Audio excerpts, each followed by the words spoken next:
Paul says, "I'm not ashamed." Why? What gives him that kind of boldness? Here's the answer: for it is the power of God for salvation to everyone who believes.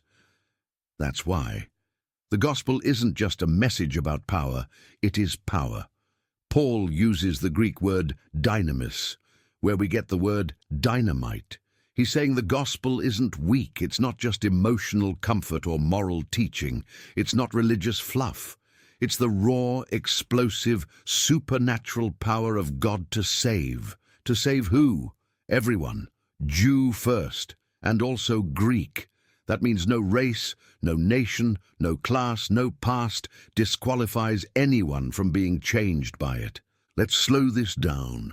Think about the way the world defines power today: political power, financial power, technological power, cultural influence.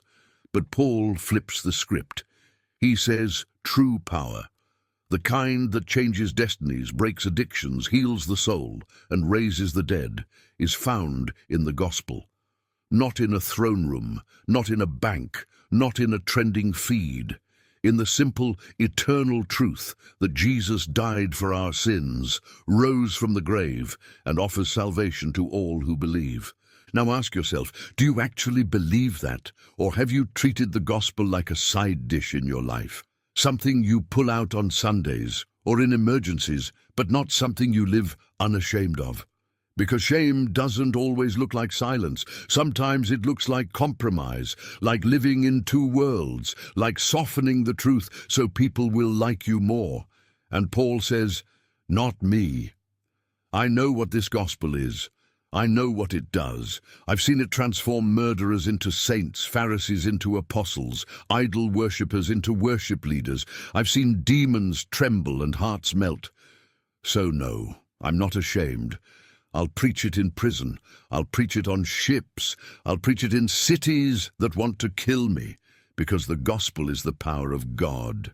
Let's make it personal. What would your life look like if you lived unashamed? Think about your conversations, your online presence, your friendships, your goals. What if you stopped hiding your light?